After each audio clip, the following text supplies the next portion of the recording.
Hi, my name is Rhonda Brown, and I'd like to talk to you today about leadership styles and ethics.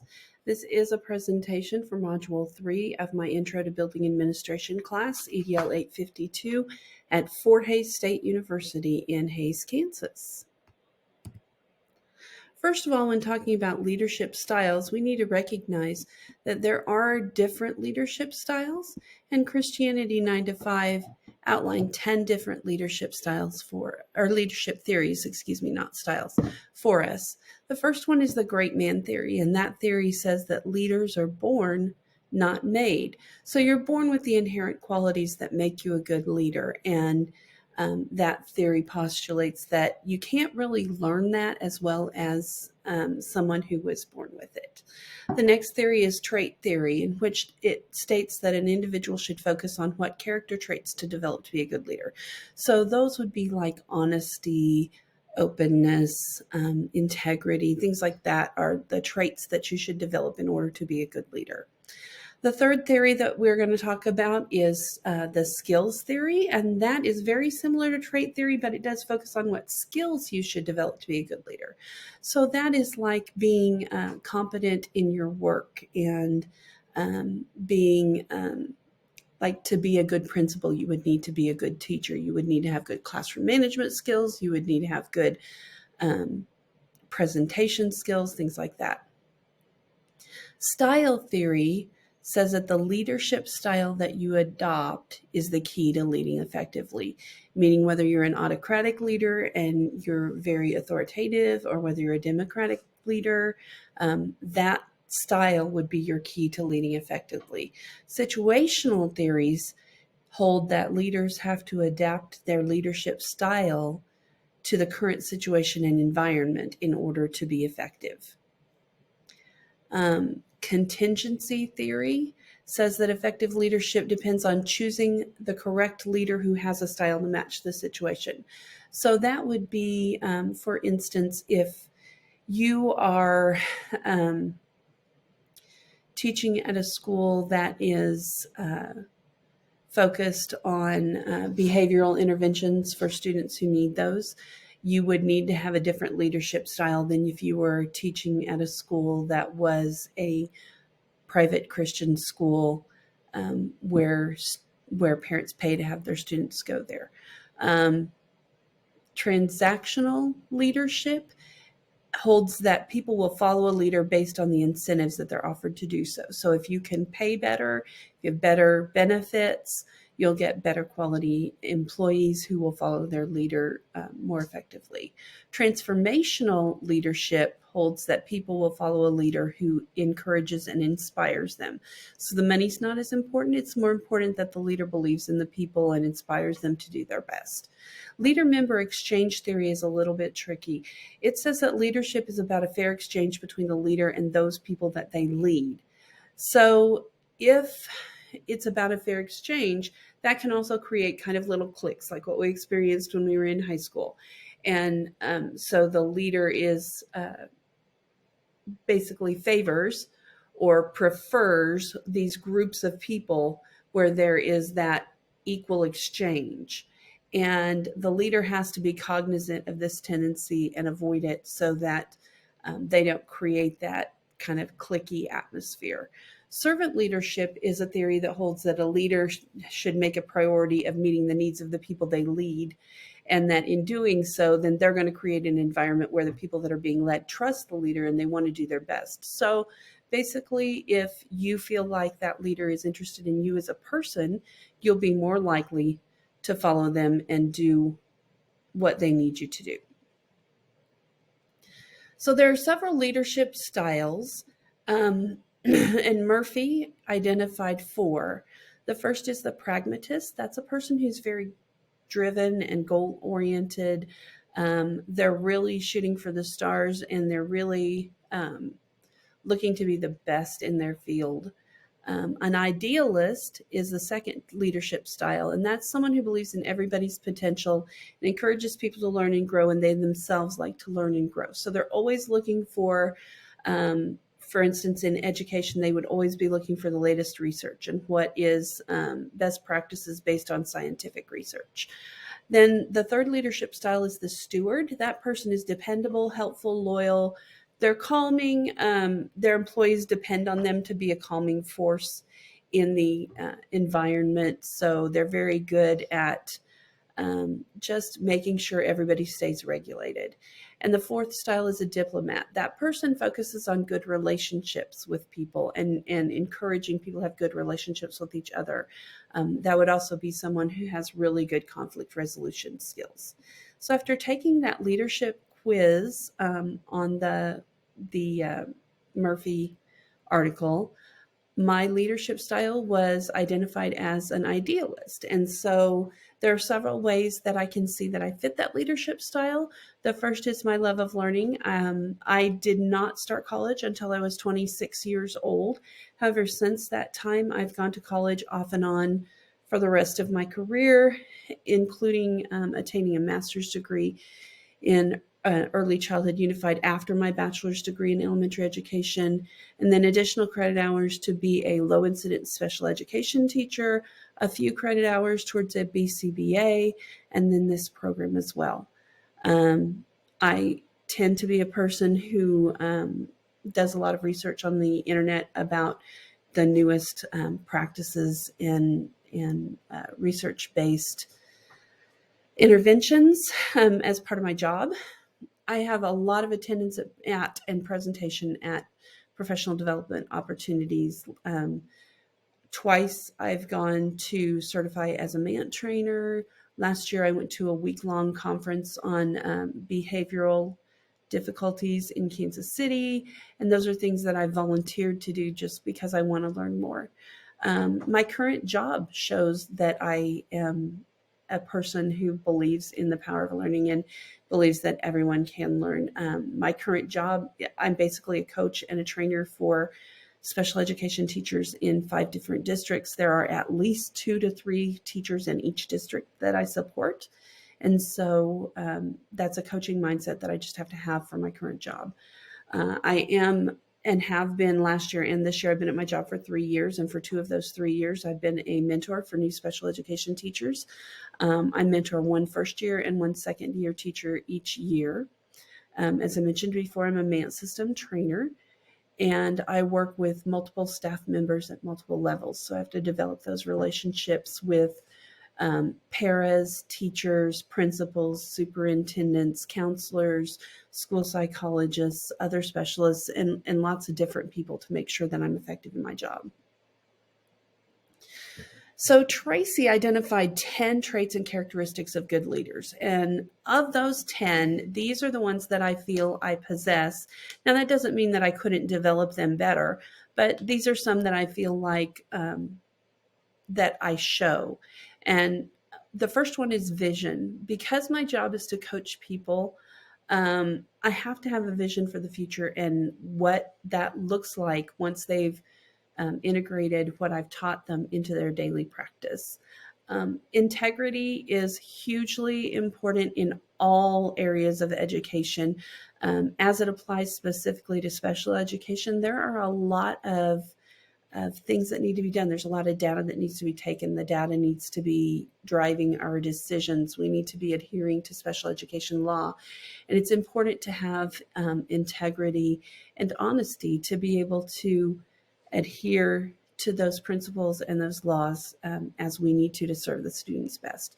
Humility, I believe, is a characteristic that I do possess. I don't have a problem learning from other people. In fact, I feel like it's very valuable to understand that everyone has knowledge and skills that are different and that we need to learn from each other.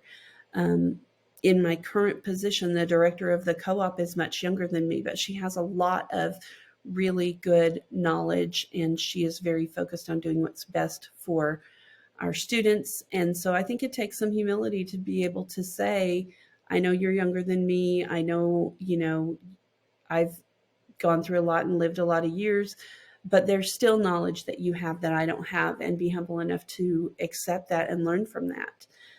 Cooperation is something that I have to use in my job every single day. And that's important to be able to learn from and coach people of different levels within the different school districts, and to pair with everybody from the para up to the superintendent to make sure that the students get their needs met.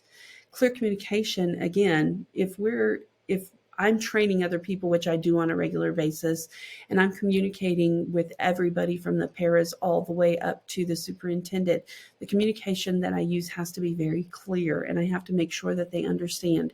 There's a lot of perception checking involved in that, making sure that what I said is actually what they heard, and if it isn't, restating that in a way that people can understand. I talked about honesty earlier. I think honesty is important in every field. In my opinion, it's just a key trait that needs to be present for all people. But it is important in education and special education because we're dealing with people's children and they're not there when we're doing it, and they need to be able to trust us with their kids. And then empathy. I deal with a lot of kids that have behavioral difficulties, and in order to do that, you really have to be able to put yourself in their shoes and understand where they're coming from. If you can't do that, it's hard to connect with those students, and it's hard to help them regulate their behaviors. So there are some of those leadership trait or the characteristics identified by Tracy that I think are still developing for me. One of them is courage. I'm getting better at that all the time, but it is difficult, especially when you know that some of the things that you're going to say are not going to make people happy. When we have to say difficult things at IEP meetings, when we have to tell teachers or administrators that they need to adhere to these laws like IDEA or the ADA, that it may be hard, it may cause them more work. Those things are really hard to tell people. I'm getting better at that every day, and I work on that all the time. Focus is a little bit difficult for me sometimes just because my job requires me to do so many different things at one time. And I don't think multitasking and focus are mutually exclusive, but I do think that having to multitask so much does make focus difficult. And the ability to delegate, I really struggle with the ability to delegate because I feel like I need to make sure that that things are getting done right. And sometimes I feel like the way to do that is for me to do them, and that's not always correct. So that's another thing that I still kind of struggle with a little bit. All right. So how does all this tie into how do leadership and ethics tie together? Well, according to Horton, ethical leadership is the process of influencing people through principles, values, and beliefs that embrace what we define as right behavior. In the field of education, I believe that this includes, but is definitely not limited to, showing honesty and integrity, adhering to the legal guidelines that were given, transparency with other staff, with parents, with students, fostering critical thinking skills in students. And I think that's a difficult one for teachers sometimes, because sometimes in a classroom setting, we just want students to comply and do what they're supposed to do, and we don't want to be questioned. And it's important to know the difference between a student who is using those critical thinking skills and questioning, and a student who is arguing about something that you need to do. And so that's a difficult skill, but it's one that I feel like teachers need to have. I feel like teachers need to have fair and consistent expectations to show ethics. And part of that is making sure that we treat every student fairly. I do not believe that fairness means every student gets the same thing. I believe that fairness means everybody gets what they need. And I think that that's a misconception that a lot of people have. I think they think that means that everybody has to get the exact same thing. But I don't believe that's true. In the same way as if you went to the emergency room and you had a broken leg, you wouldn't want them giving you the antibiotic they gave somebody else for bronchitis, because that wouldn't help your broken leg. We need to give people what they need. And sometimes that means everybody doesn't get the same thing. And also, I think that one of the things that we need to be cognizant of doing is coaching and guiding both students and staff towards this ethical behavior, and making sure that we're doing that in an ethical way. So let's talk about how what I have learned during this project correlates to the standards. I've listed the standards here below. You all have read them because everybody who's watching this has probably done this assignment.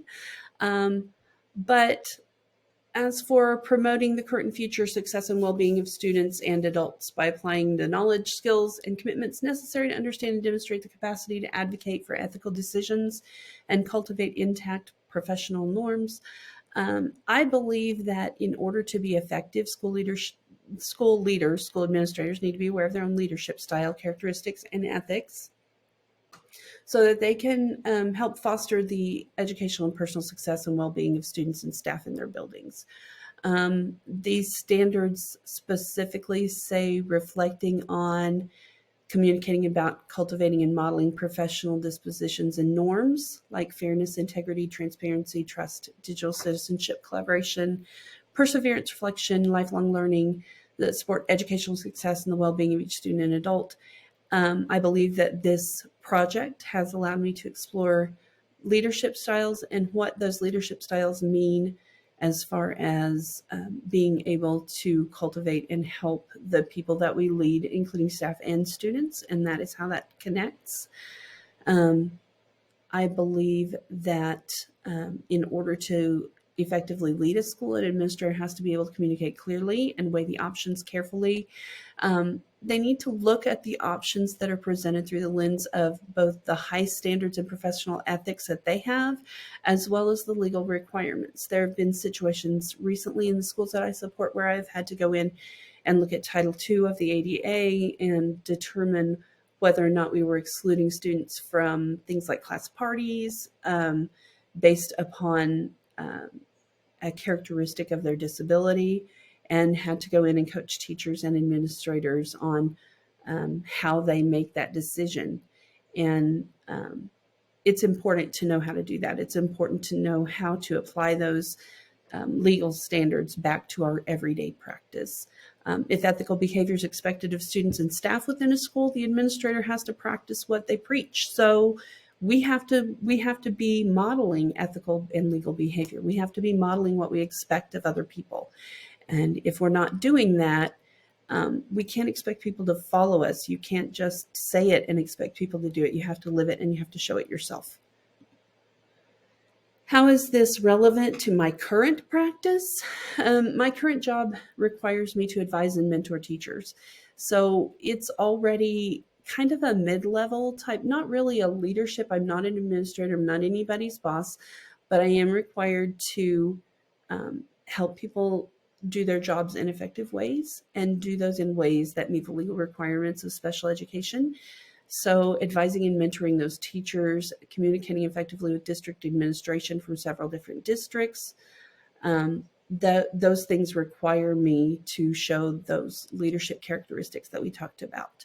I'm also required to train staff on all levels of various topics. I've trained people all the way from paras in the school districts all the way up to district superintendents, including my own boss. In Mant, I've presented at principal meetings, superintendent meetings, and our board meetings for SCK SEC. So it's important for me to be able to do that and communicate effectively. And I have to advise district administrators regarding their legal obligations as they apply to special education, like I talked about before with researching Title II of the ADA and ensuring that those districts are following the requirements for Title II of the ADA, making sure that they're not excluding students based on something that is a part of their disability. Having to do that and having to communicate with staff at those levels of administration requires that you show those leadership characteristics. So this is very relevant to my current job. And how will it affect my future position as a school administrator? I feel that teaching and school administration is a very reflective profession. And so the reflection on the practices that we do every day and how effective they are, whether they worked or didn't work, what we need to change, what we don't need to change, that's just a part of good teaching and good school administration. And so this assignment has required me to reflect on my leadership skills and whether they're currently effective as well as how they can be improved. Additionally, knowing your own strengths and areas of improvement is vital to your success. You need to know when to delegate, when things maybe aren't in the area of something that you have a strength in. Maybe that's something somebody else has more of a strength in, and you need to know that in order to know that you need to delegate those tasks. And also knowing how to identify leadership styles is going to help me identify the strengths of my future staff and utilize them in the most effective ways. All right, let me move this picture. And you can see here the references that we used for this assignment, that we were given for this assignment. And these are the references that I used in my presentation. All right, thank you very much. I appreciate your attention.